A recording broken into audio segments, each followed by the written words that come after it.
think everyone at some point in their lives, especially if you grow up in a small town, there's that staple abandoned haunted house that everyone goes to for thrills. Now, I've never been aware of any of them until a friend of mine when I was about 17, or perhaps I was 18. She wanted to go to one on the way to the movies. Now, I'm going to change the name of my friend because, well, that's just how I do things here. And I'm going to change her name, and we're going to call her Hannah. Now, Hannah had recently gotten a new car. Well, it wasn't new. She'd recently bought a car. It was used. It was I don't know much about cars, but it was a decent little thing. She loved it, had leather interior, and it was just her style. So she called me up one night, and she's like, do you want to go see a movie? And I said, sure. Now, the closest movie theater that had more than 2 movies showing at a time was about 40 minutes away. So she called around, I'd say 7. And we left to get to the 9 o'clock show, perhaps something like that. Those details aren't very important, but anyway, she decided, let's take the back way instead of going the city way. And I said, all right. Now the back way was all the country roads, the old roads that go through the old towns. About 3 towns we gotta go through before we get there. And she takes me to this place, and she's driving on this old windy road. The sun's about to go down, and she says, have you ever been to the haunted house? The one that is just off the road here that's got the stones? I went there with my boyfriend last week. And I looked at her and I said, it's probably private property and it's not a good idea. I just don't like the thought of trespassing on land. I don't like the thought of getting in trouble. I'm a pretty good kid as far as that goes. So, of course, going against what I said, she pulls into the driveway and then pulls off to the side, and it's the great big old farmland. And this house, I am telling you, it was like it had eyes. It was this 2-story stone house with a green roof, and the windows were soap scummed, so you couldn't look in, which made me feel uncomfortable already. And I could tell already that no one was currently living there. And it was boarded up and it said, no trespassing. So I looked at Hannah and I was like, this is not a good idea. And she said, no, it's a lot of fun. Don't be a chicken. Come on, let's go. And she gets out of the car. And I'm sitting there thinking, what have I gotten myself into? She goes up behind in the back where there's like a wooden back door, and she's trying to kick it open. I'm like, Hannah, what are you doing? Like, this is private property. We're gonna get in so much trouble. There's stop. And she turns to me and she's like, oh, well, my boyfriend and I got in here the other night and we went inside and it was a lot of fun. And I just said to her, you went inside? Are you crazy? You're just asking for trouble. So she turns to me and she's like, why don't you try and push it open then? So me, being the scaredy cat I am, and also being the one who wants to try and impress her friend, decides to try and push on the door. That's when something really weird happened. I was kicking the door and I was pushing on it, and as I would push on it, there would be like a delayed reaction, as if someone was on the other side pushing back, trying to make sure I did not get in. And I stood back and I looked up at the house, and I just got this feeling that said, leave. Leave now. This is not a good idea to be here. So I turned to Hannah and I said, you know what? I'm gonna go sit in the car. You let me know when you're done here.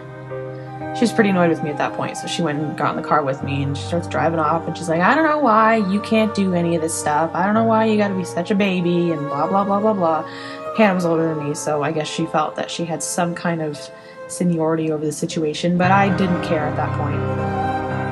The sun's going down, we're driving away, and I just get this really uncomfortable feeling. Like, when you're walking up or down stairs and someone's behind you and you don't like that feeling that somebody's right behind you?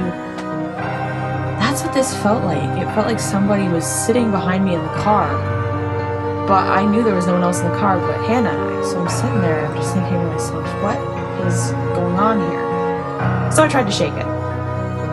Anyway, we get to the theater and Hannah goes in to pay, and she finds out that her card is declined. And I said, well, what's wrong? And she said, well, my boyfriend gave me this and he said it was full. Turns turns out the thing was empty, so wound up having to pay with cash, which kind of sucked, but it was alright. Then I turned to her and I was like, why don't we go and get some snacks? Let's go buy some stuff, not at the concession stand, because everyone knows the concession stand is where they make most of their money in the theater. So we drove across to the drugstore, which is what we call it in Canada, like a Walgreens, and we went inside to go get some candy, spend a bit of time walking around, and then she goes, oh, I have a gift card, and I said, oh, cool, use it. She goes up, the store's about to close, she goes to use her gift card, and it shuts down the entire store system. I have never seen this happen before. The cashier looked like she was panicking. She goes, oh my God, I've never seen this happen before. It's got to be just this card. I'm so sorry. And she's trying to fix it. And it was just really bizarre. And I'm standing there thinking, why is this happening? This usually does not happen to me. Like, why are we having all this sudden bad luck? To make a long story short, we wound up going to the movies, having a good time. We left the theater. We go to get in her car. It's about, I'd say about midnight at this point. She tries to start the car. It won't start. And I just kind of looked at her like, what's going on? And she goes, it's just stalling. It's fine. And she's trying to start it, and she's getting more and more frustrated with each turn. And then she looks at me and she goes, I can't get the car to start. And I said, well, do you have jumper cables or anything? She goes, no.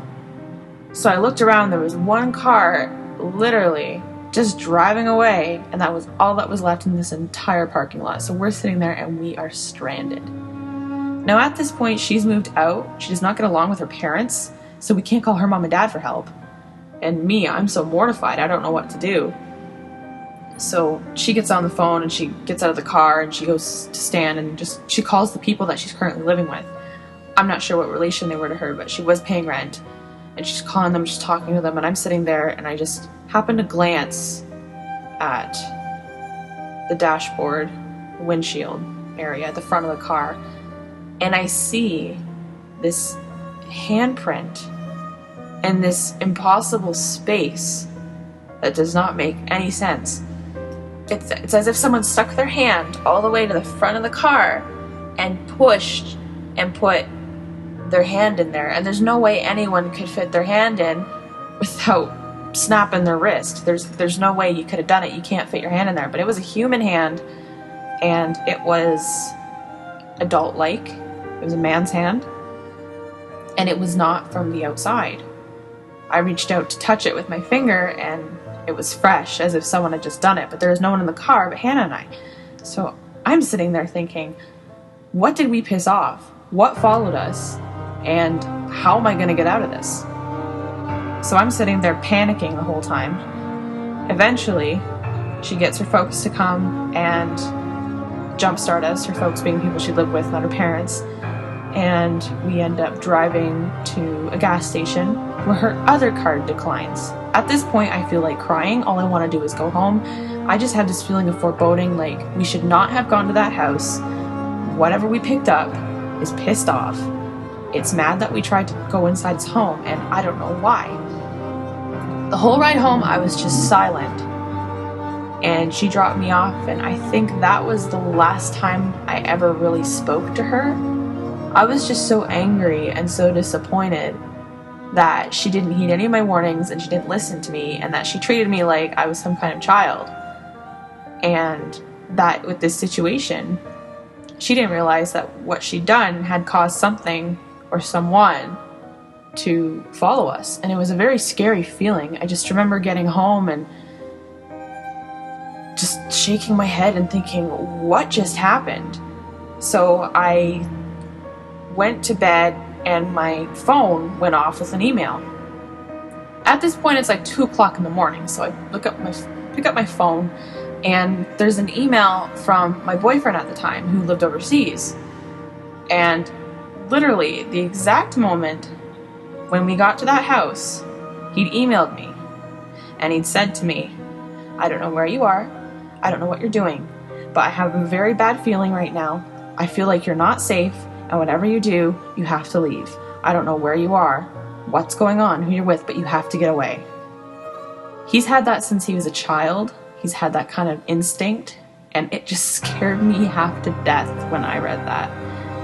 So to make a long story short, and to just say I will never ever do it again,